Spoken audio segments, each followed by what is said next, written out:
Okay, hi guys. So in this lecture, we'll be continuing on seeing more on carbohydrates. Okay, so but before that, let me talk about important topic, which is Hinsberg reagent. Okay, so this is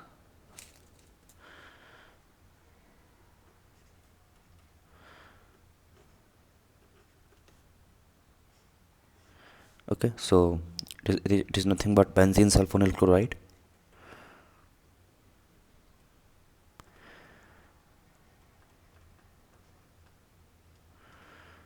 Sulfonyl chloride. Okay, and it is 1 to 3 degree amines can be used with the reagent. Okay, so if we have something like first RNH2, okay, and we are reacting it with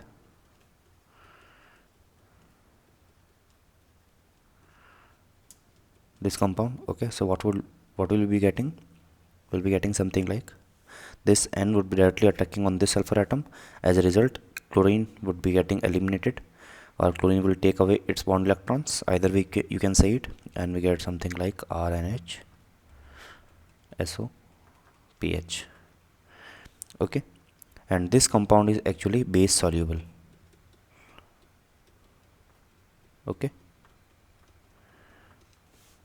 and if we have something like a 2 degree amine, what happens here is, again we have benzene sulfonyl chloride, something like this, and what will happen is attack of N over S, so we get something like, and so this compound is actually base insoluble.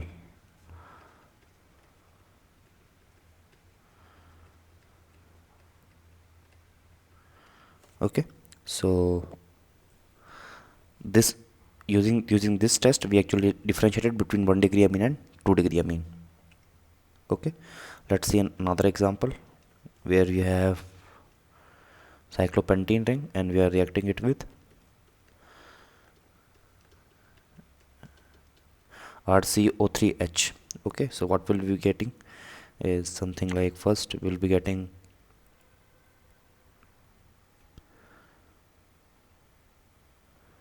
that this oxygen atom will be attacking on uh, this double bond, and as a result we'll be getting something like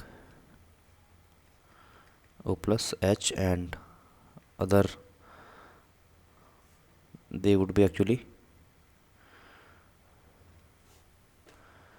RCO2 minus would be leaving the group. Okay, and actually I mentioned it wrong. The alkene ring will be attacking on this oxygen atom. Okay, as a result we'll be getting something like this. Okay, and then what will happen is,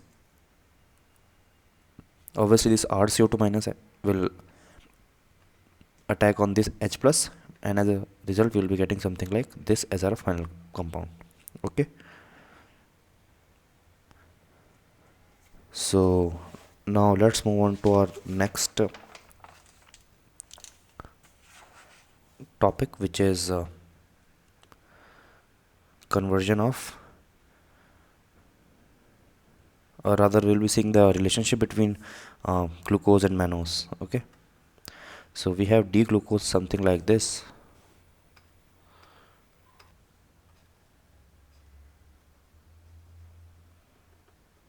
and which is CHO,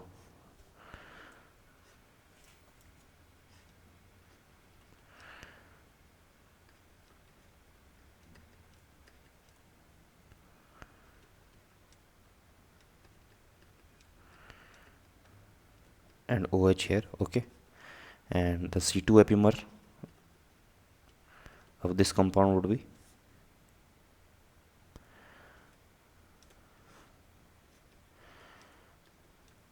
OH, sorry, both OH on the left hand side for the first two carbon atoms, and then rest of the molecules remain the same.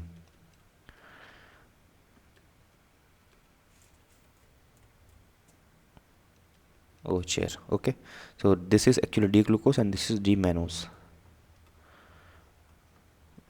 Okay, so total number of stereoisomers in this compound is, or in both the compounds, is 2 to the power 4 because of 4 chiral centers, and which is 16. Okay,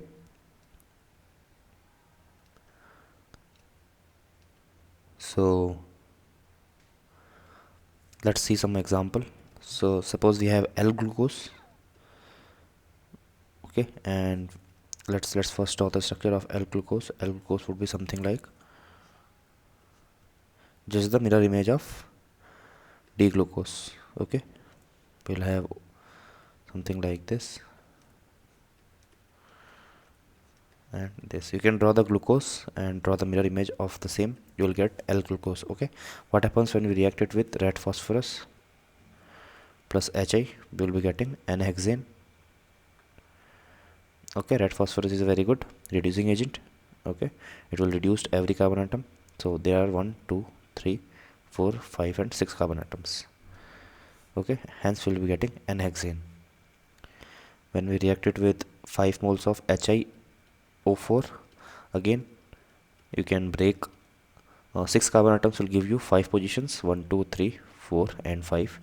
You can just break all of them, and then you can frame the compounds or the products. You will get 5 moles of SCO2H plus 1 mole of HCHO, and that would be from last carbon atom. Okay, let's see what happens when we react it with X moles of AC2O. So how many moles of AC2O would be consumed in this reaction? AC2O is, again, this is AC2O. This is the structure of AC2O. Okay, so how many moles of AC2O would be consumed? Total number of that would depend on how many number of OH groups are present in this compound, which is 1 2 3 4 and 5. Hence X value is equals to 5. Okay, so I talked about a vague term for you that may be called epimer. So just define the epimer. So definition of epimers: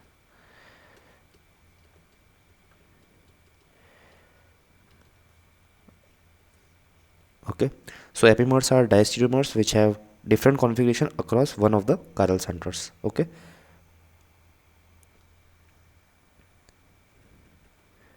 so epimers are diastereomers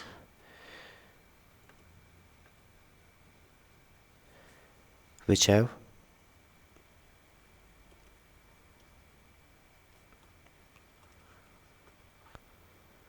difference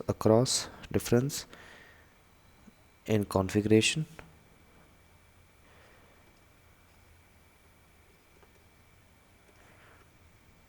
across one of the chiral centers.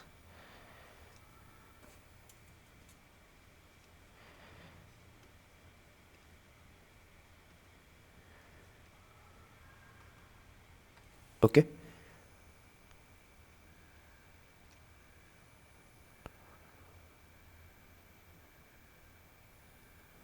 so as you can see, in case of glucose and mannose, you can see that rest all the 5 carbon atoms, which is this,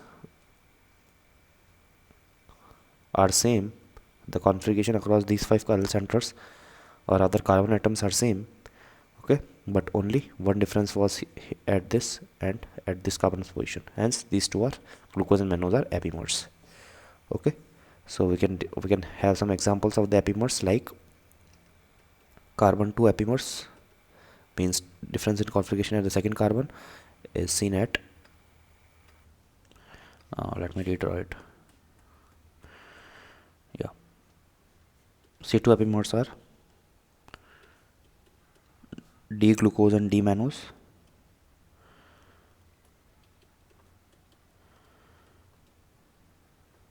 These two, and D allos and D altros.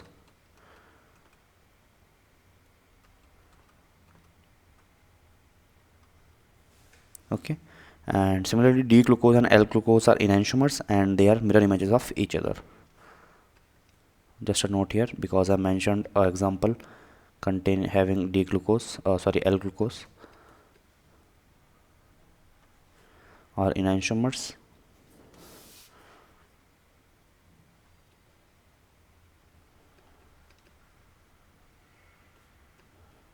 and they are mirror images of each other.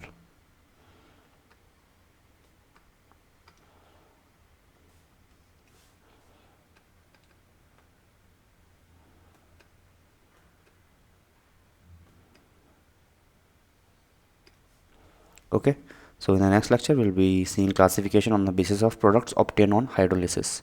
Okay, so till then, good luck and goodbye.